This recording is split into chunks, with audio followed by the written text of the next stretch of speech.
Full disclosure, the voice you are listening to now is artificially generated, brought to you by satisphonic.com.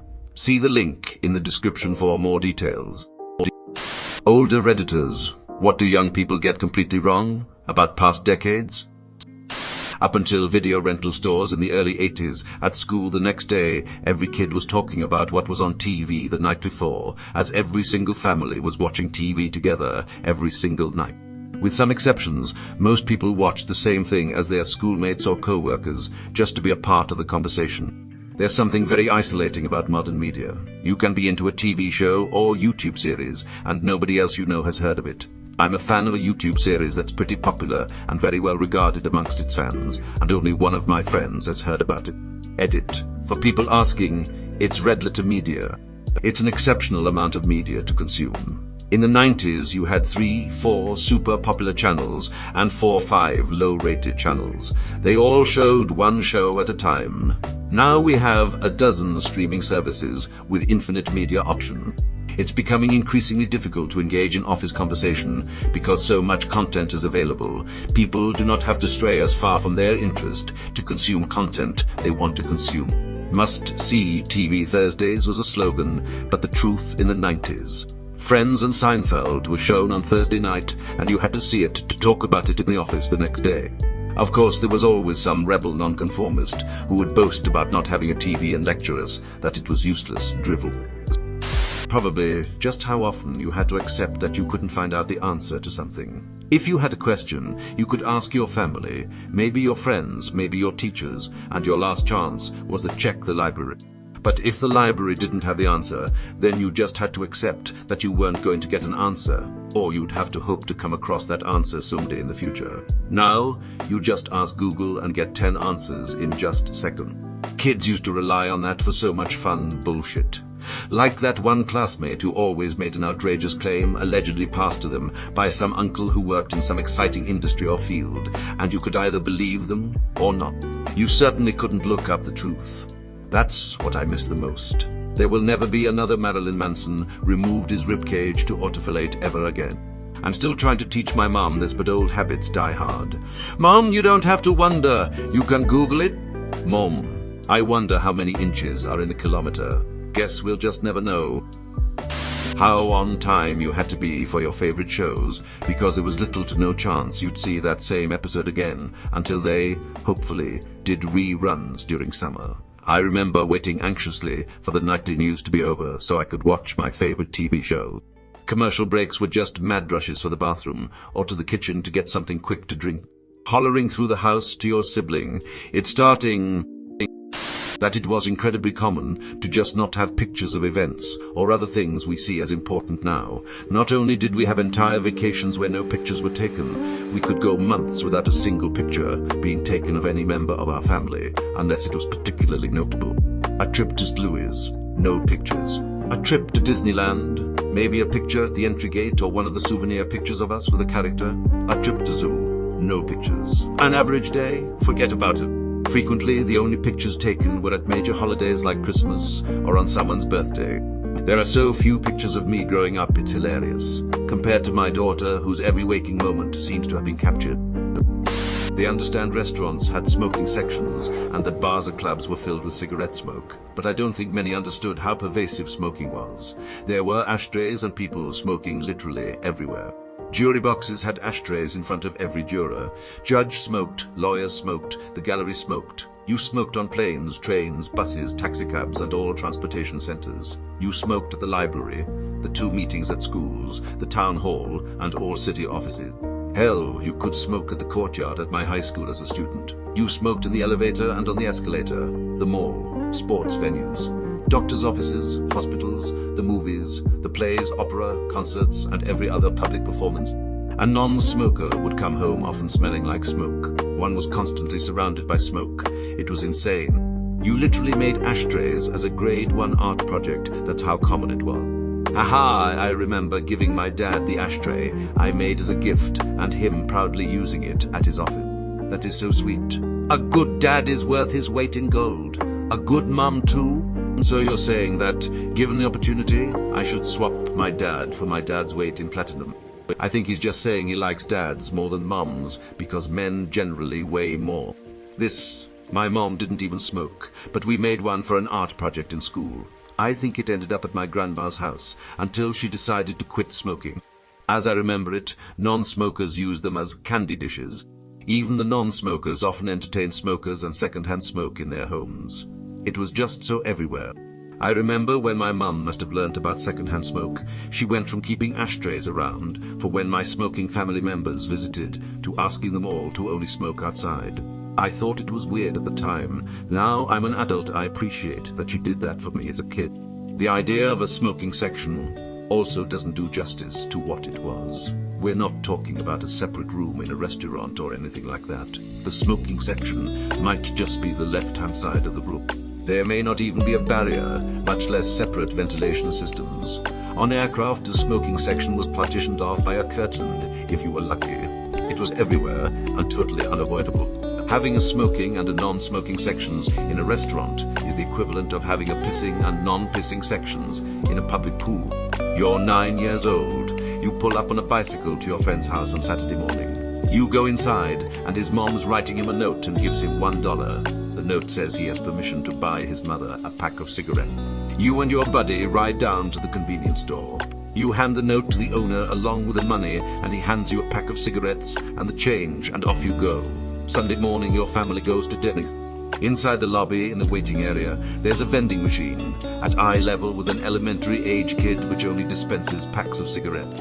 They take quarters, and no one gives a second thought to anyone who happens to put 4 quarters into the machine, pulls the knob, and walks off with a pack of Lucky Strikes. Everywhere has ashtrays. McDonald's, the passenger airplane seats, the desks in the community college classroom, the table under the umbrella outside the teacher's lounge at the high school, and every car you buy comes with ashtrays in the doors or seats, and cigarette lighters in the console. McDonald's had those cool, disposable aluminium ashtrays, but the fancy McDonald's had the glass or steel ones that had to be washed. I don't think many understood how pervasive smoking was there. Public buildings that still have yellowed walls from it, especially older courthouses. Mid-40s non-smoker here. It never occurred to me that this is the reason courthouse walls are a weird color. I seriously thought it was a poor paint choice, or paint that didn't hold up well over time. Facepalm. Mid-40s architect here. A lot of paint and coating products will naturally yellow over time. UV damage will fuck up your face and your walls. Latex-based paint applied over smoke-stained oil, based paint applied over smoke-stained oil. Based paint can lead to a situation where walls look like they are oozing nicotine. I remember being a kid in the 70s in the grocery store with my mom and seeing people smoking throughout the store. All these ladies with cigarettes hanging out of their mouths, leaning over the produce. When I was older and worked in a grocery store in the 80s, I would have to sweep up cigarettes that were stubbed out on the floor in the aisles. In the early 80s, my mom would send me to the corner store to buy a pack of smokes for her, and they'd sell them to me, despite the fact that I was child. I remember this in the 90s growing up. My aunt was a waitress, and we'd go in and see her out at her restaurant all the time. We'd sit in the no smoking section, but it'd really just be a few specific tables that didn't have ashtrays in one big open room that was absolutely filled with smoke. This was just like a normal family restaurant, not a dive bar or club or something. And clearly, no one thought much about it. That was a childhood memory I haven't thought about in a while.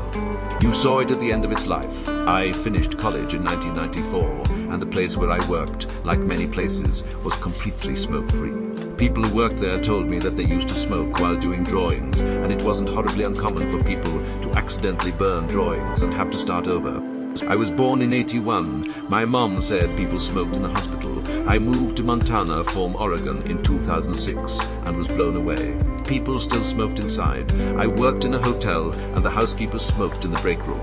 It was legal to drink and drive. As long as you were not drunk, you could get a drink too. Go and walk to the next bar. Then I moved back to Orr, asked for a 2-go cup for my margarita at a restaurant, and they about called the cops on me. I was like, oops, I forgot lol. It wasn't if you smoked, it was what brand you smoked. A famous, now deceased, lawyer in my state was interviewed about his years of practice. He explained that his dirty trick was to light a big cigar right after he gave his closing argument. Before he came into the courtroom, he'd straighten out a paperclip and put in the middle of the cigar.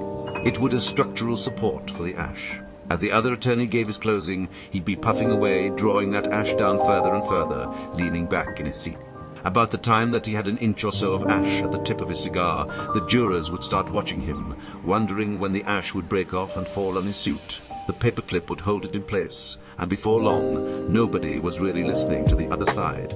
Did it actually work? I don't know. Did he ever end up looking like an idiot when he ashed all over his tie? No idea. But he could light up a stogie and start puffing away like a madman in a courtroom. There's conversation on Reddit every so often about how young Generation Z looks. Edit, when comparing to photos and footage of teenagers, young adults from previous generation. I believe that a huge factor isn't just clothes, but because it's the first generation that didn't grow up around a ton of secondhand smoke and environmental pollution during their developmental years. As a millennial, even I once sat in a home that smelled of my grandfather's cigarette. And 3 miles away, an oil refinery was once in operation.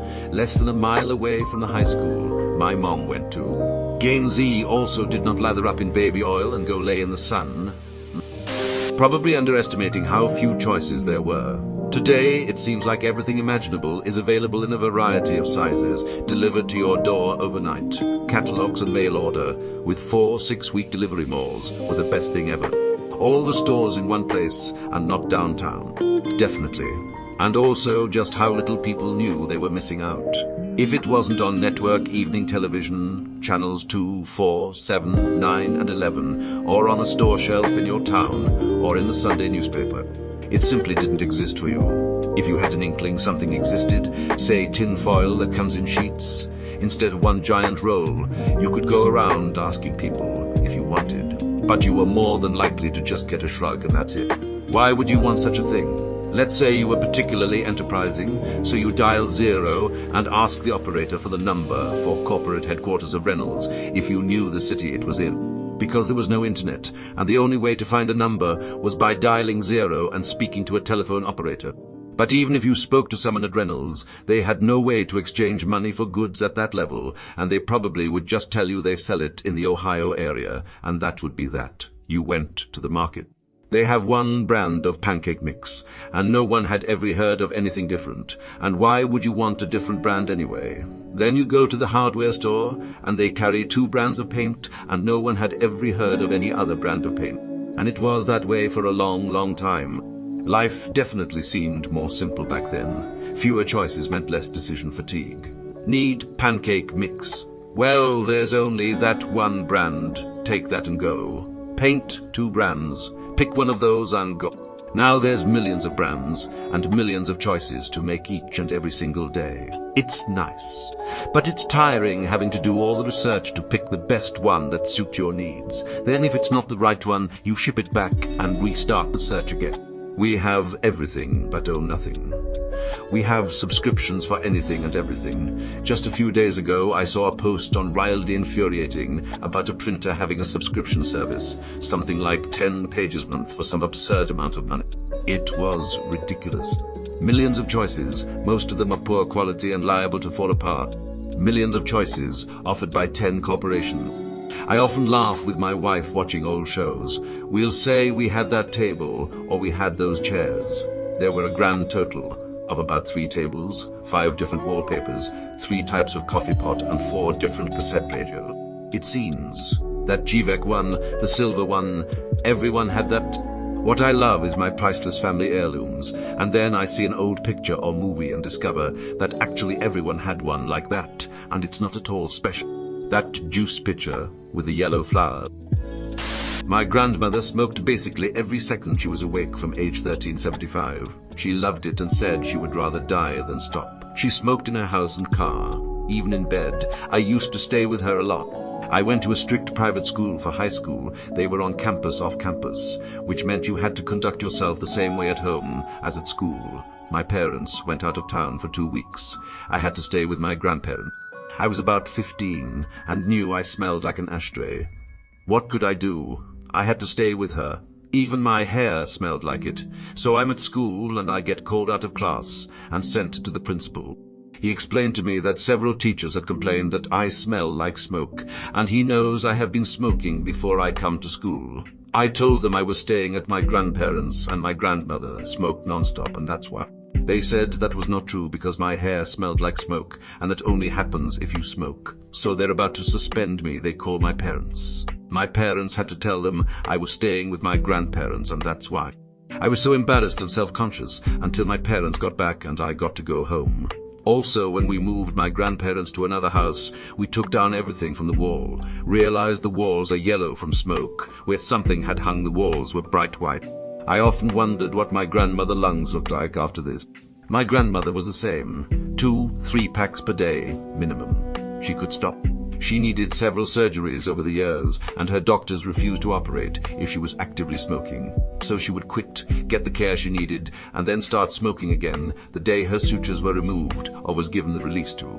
I was given my great-grandmother's fine china that my grandmother had. For decades I thought it was yellow. Because my family was poor, I figured it was just low quality. But when I got it, I washed it all, 5 times. The entire set is white. It was yellow due to all of the tar deposits from my grandmother's smoking, and it was packed into the back of a cabinet that hadn't been opened in years. That's how much a lot of older people smoke. I am definitely an older redditor, born in 1949. What today's young people don't appreciate is how, growing up, we had to invent our own sources of fun. There were no video games, which I enjoy playing. Just 3 channels on a black and white TV. We didn't get color until 1967, and no real entertainment aimed at kids. All we could do is interact with each other and play established games like marbles, or maybe an organized sport like Little League Baseball. There was a baseball diamond overgrown with weeds across the street from us, but mostly we played in the woods that surrounded us, climbing trees pretending to be pirates or samsa. I loved the bookmobiles that would visit my street, and I must have read every biography, all bound in blue covers, in my elementary school library. It was a different era, with many fewer distractions and much more time for sustained imagination. Being a different place and time, we developed different skills for interacting with the world and each other than young people do today. Was it better? That's hard to say. We tended to have an insular view of our own little world, while today it is hard to escape what is happening everywhere on Earth. We had to wait days for a letter to arrive, and we shared a party line with our neighbor's phone. That is a far slower pace than today's instantaneous texting culture. Yes, I do text. Some things have been lost while others have been gained. That's the way it always will be. Just wait. I love your description of sustained imagination. My son is 4, and last year we moved from the city to 80 acres in a small town, and watching my son's imagination grow and develop just from the stillness is such a beautiful and lovely thing to get to watch. Slowing down and not always being bombarded with activity is such a benefit that I feel most kids these days seem to be missing. Like a lot of them literally don't ever get that opportunity. Kids and adults alike. Boredom is a gift and is necessary for imagination and creativity. I say this as an 18-year-old who grew up with technology. We've all got too much dopamine. Ironically, people would be much happier if our dopamine intake wasn't so high and so frequent. You can't experience the highs without the lows and the unremarkable mediums. This was true even in the 90s in some parts of the world. I was a kid in 80s, 90s, Sri Lanka, and I distinctly remember how hard entertainment was to come by. We had no mobiles or even Cs, not much gaming. There were like 4 national TV channels for the entire country which started broadcasting at like 4 p.m. on weekdays. Certainly nothing like streaming. Sure, we could rent Vs, but those cost money. Things like concerts were mostly seasonal. We had to make up our own entertainment, and playing outside was a huge part of it. How common drinking and driving was. Until MAD came along, people did this routinely. It's where one for the road originated. Yes, when my friends and I had our 18th birthdays in the late 1979s, the thing to do was to celebrate by driving through Beer Barn, where you could literally drive through to get beer, wine, coolers, whatever. Then open them up and drive while drinking. At 18. This was in Texas. It also was not uncommon for my dad to drive while drinking when he was taking us wherever at night. Zero education on why you should not do that. I own a mid-80s era car, and it proudly boasted that they had gotten rid of cup holders to help curb drunk driving. Pontiac couldn't imagine any other beverage in a cup. A lot of people sound like they think we lived in silent bubbles because we didn't have smartphones and computers weren't common. On the contrary, we talked a lot. If you had questions, you talked. Then you went to the library, and then you talked some more, and wrote letters, and passed notes like crazy. The chatter never fucking stopped. People would scold women for gossiping and make jokes about it, but the men were just the same. Everyone is like kids these days, have no privacy, but you couldn't kiss your boyfriend on the street without hearing about it from every fucking rando in the neighborhood. Entertainment budgets were also a lot lower. People passed the time by doing something like listening to the radio with friends. That was an activity. 1 million streaming services and replacing multiple fancy devices every few years wasn't really a thing because the money got blown on essentials. And those essentials, while quality, weren't cheap, and not many jobs paid well. You could afford an apartment, but you wouldn't be doing much else at all but conversing with friends in person. I remember that I somewhere read that a common hobby in the 50s was looking outside through a window. A lot of people sound like they think we lived in silent bubbles because we didn't have smartphones and computers weren't common. I literally had this happen at work yesterday, where my younger co-workers were saying in effect Israel, who knew all this was going on.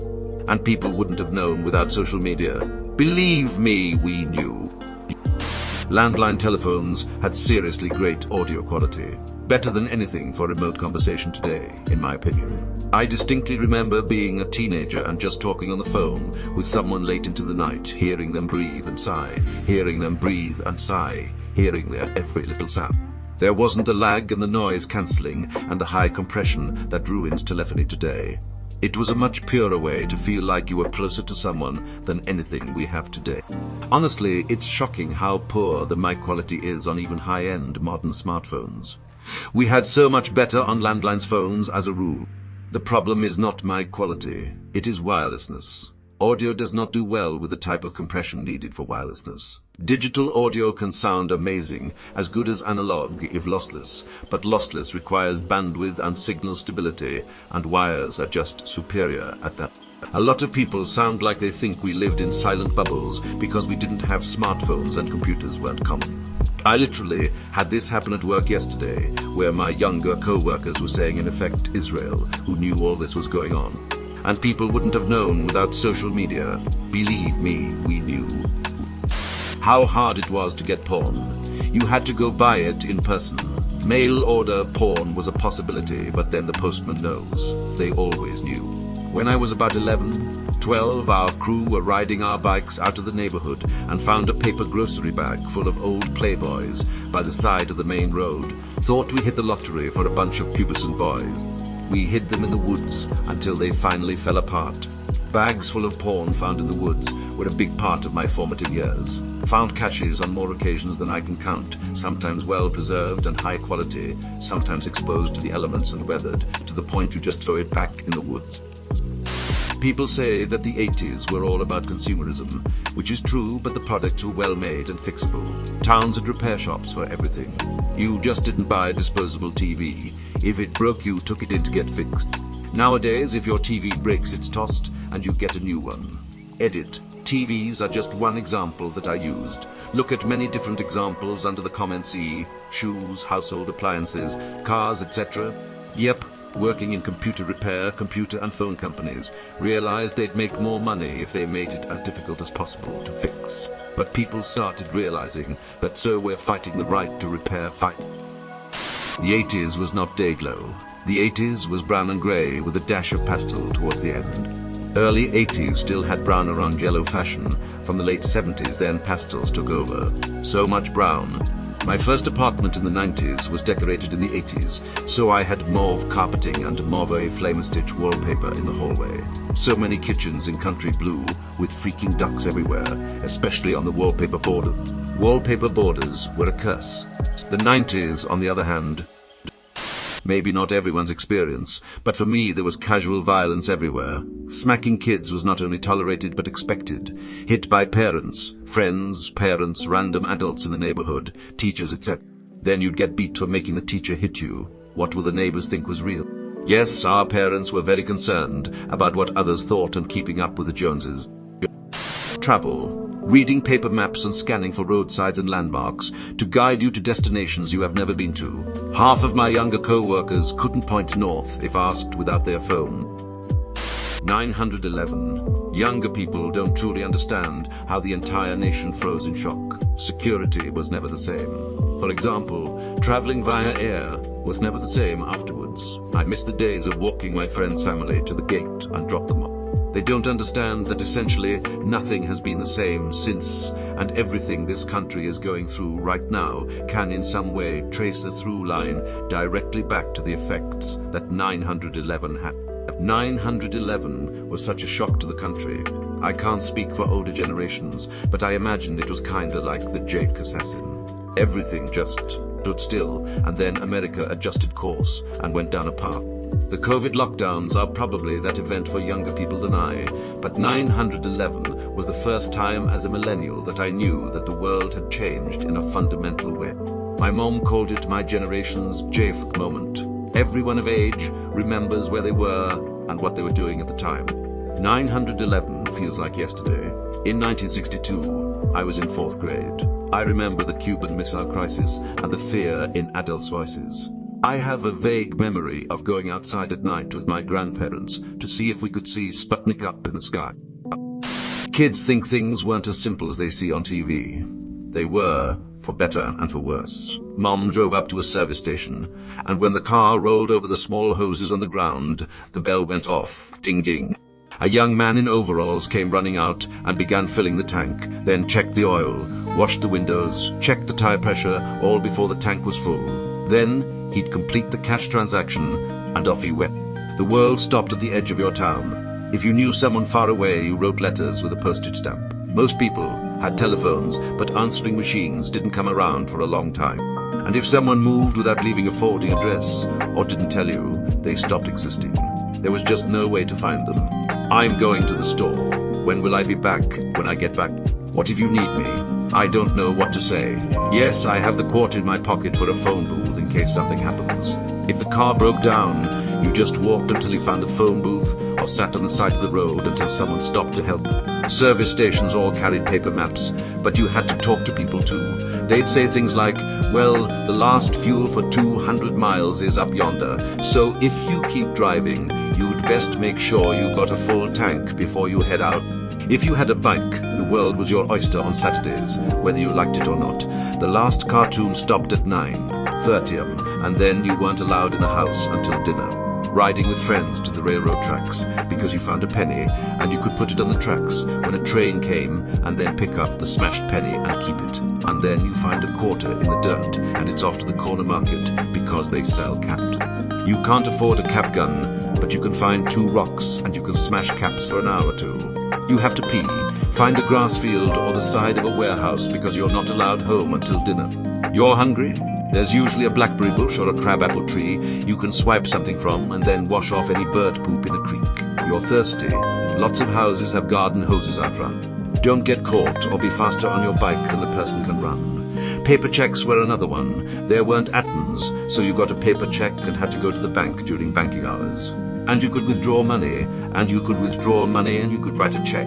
But if the place you wanted to go didn't take checks like a movie theater and you didn't have cash, you just didn't get to go. You had to wait until the bank opened Monday morning. Kids think E-Took was a joke, but the panic was real. People legit thought computers would end us. Looking back more than 2 decades, it feels like E-Took was a whole lot of fuss over nothing, but that's because there were so many people working behind the scenes to fix things in the months and years leading up to it that did take it very seriously. At the time, my dad worked as a computer programmer for a fairly large bank, and his whole department had been focusing for almost 2 years, knowing that there were lots of little things that could have ended up disastrously wrong.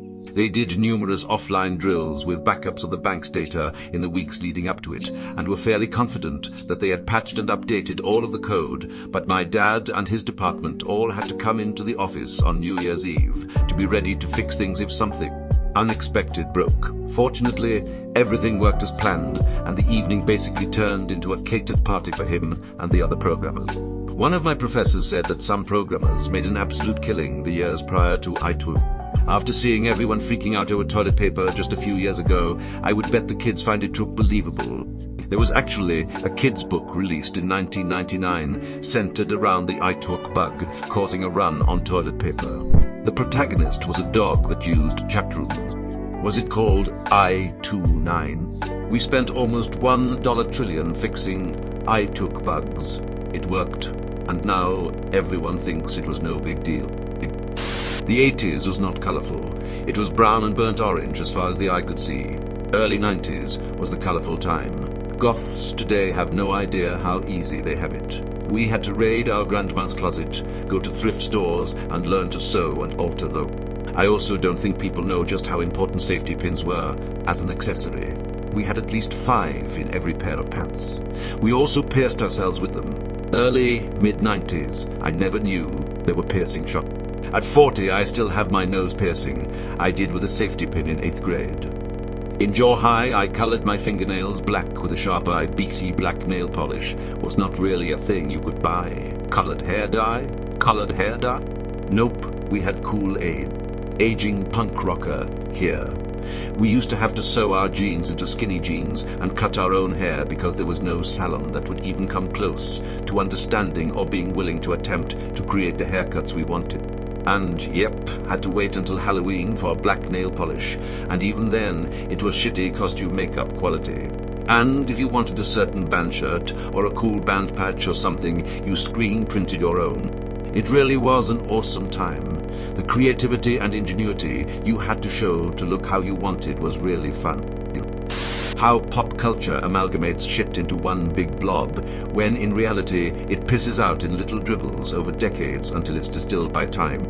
Lots of young folks in movie subreddits will talk shit about older movies when they finally watch them and complain that it's not even that good. Why did anyone like it? And they have legitimately zero understanding that at the time that was the only movie about X or Y that anyone had seen, ever, and so yeah, it actually was pretty fucking exciting. Also, how rare it was to be able to watch media like TV or movies repeatedly. It just wasn't a thing. You missed a show? Too bad. Good luck catching a rerun at some point later. Really liked a movie? Well, it's out of theaters, so you can't watch it again until maybe it gets edited and played on TV. So many people just didn't have these. So many people just didn't have these.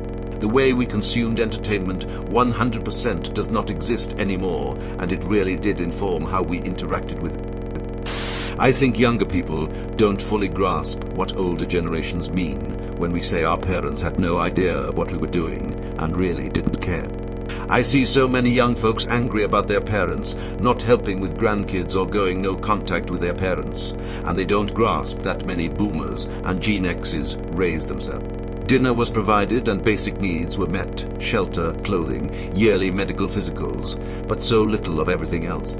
I'm a Gen X, and so many of my friends are only now realizing how bad life was for some of our boomer parents as they are suffering from dementia and their sexual and physical assaults are coming to light. My friends and I left the house on our bikes on Saturday morning, rode all over town, played by the river, grabbed lunch at whatever kid's house we were at, and went back out again. We landed at home for dinner, and then went back out until the streetlight came on. I don't think people today realize the lack of organized entertainment and lack of any electronics. We had almost endless freedom. It was wonderful. I don't think people realize that this is extremely important in growth and development, and many millennials and younger were raised without being allowed to do this. Many millennials grew up in the 90s. We still did this. I think you'd be thinking of more recent generations. I am a millennial. Myself and everyone I knew grew up this way. The internet, cell phones, and the like weren't really a thing before I was 10 years old. We lived outside playing as kids until the streetlights came on. We had video games and stuff, but it was far less common to be able to take over the TV from parents. You had maybe 1 or 2 TVs if you were lucky. That all 80s and 90s music was good. There was plenty of crappy music released then. Like there is now, it's just that the crappy music got buried quickly, while the best hits continue to get played today. Survivorship bias. Aki Breaky Heart was bigger than Nirvana ever was. Nirvana's highest charting hit only hit number 6, and lots of bands from that era that are still well regarded like Alice in Chains, 9 Inch Nails, Soundgarden, Rage Against the Machine, Audioslave, Radiohead, and the Smashing Pumpkins never hit the top 10. That's because rock music at the time did great on the album chart, but terrible on the singles chart. By some definitions, not only is Pearl Jam a one-hit wonder, but their one hit is Last Kiss. That feminism isn't some moldy concept from the distant past. In the US, sexual discrimination in education wasn't outlawed until 1972, which just happened to be the same year unmarried women were legally allowed access to birth control. Additionally, prior to 1974, women were not allowed to have credit cards or loans in their own names. They were simply authorized users of their husband's credit cards. Some employers also required married women to have their husband's permission before they were offered employment. When people talk about how women in the 1950s and 1960s stayed married even when the marriage was clearly rocky, it was less about devotion and more to do with the lack of equal access to education, work, and finances. The divorce rate skyrocketed in the 70s, but not because women were suddenly wanton and looking for a good time. It was because they were no longer forced to remain in a bad marriage as a matter of financial survival. I have a co-worker who has worked for my department since the late 70s. She was telling me about how unfair the pay in the office was. She and a man started in the office around the same time, doing the same work, and he started out making 20% more than her, despite having very similar work history and skill sets. A year later, he got married and got a raise. She asked her boss about why she didn't get a raise when she got married, and was told she didn't have a wife at home she needed to support. A couple years later, when he had a baby, he got another big raise. She was told she was lucky to still have her job at all after taking a few weeks off to recover from giving birth. Everyone my age had a story to tell of their mothers in the 60s being told, "Come back with your husband," when they wanted to buy something expensive. My father still gets very angry when recounting how, at the Big Ten university he worked at, they refused to let the women swimmers practice on campus after Title X was created, thus allowing the creation of the women's swim team.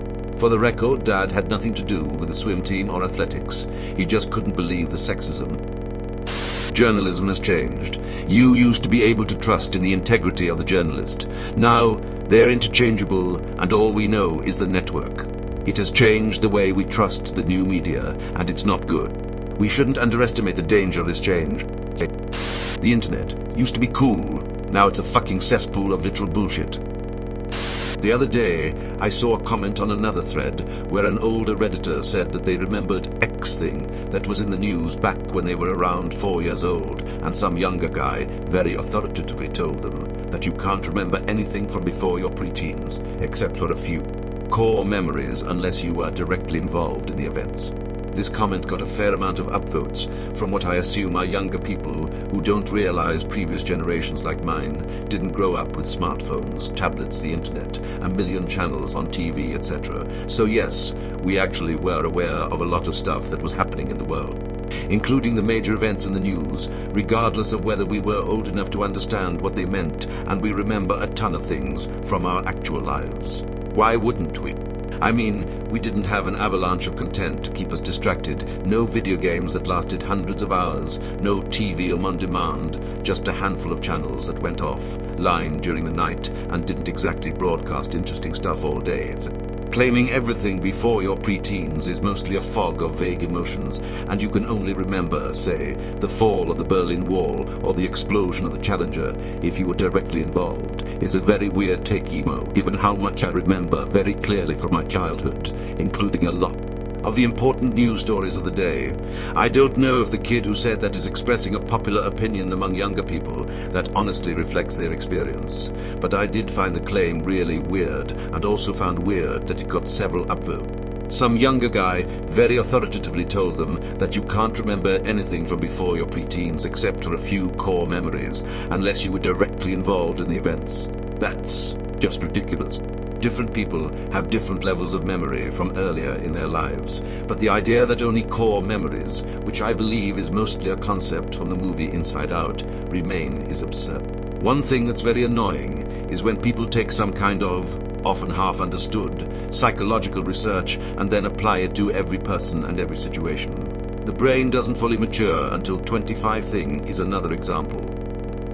They believe that you could support a family on minimum wage. I was working minimum wage in the early 1970s, and it was nowhere near enough to live on my own, much less have a house and a family. That is bizarre. I'm going to assume that person doesn't speak for all in that age group.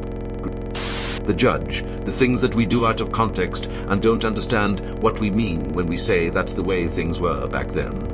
I grew up hearing stories of my uncles driving home drunk from the bar, and they were always told in a funny context. Then we started to realize as society that this was a real problem and worked to change that habit, or at least make people understand it's a bad idea. Not once did I ever look back at my uncles and think they're assholes for driving home drunk. It was just the way things were back then. I recently heard someone mention how domestic abuse, or just smacking a woman around, was so common in old shows and movies.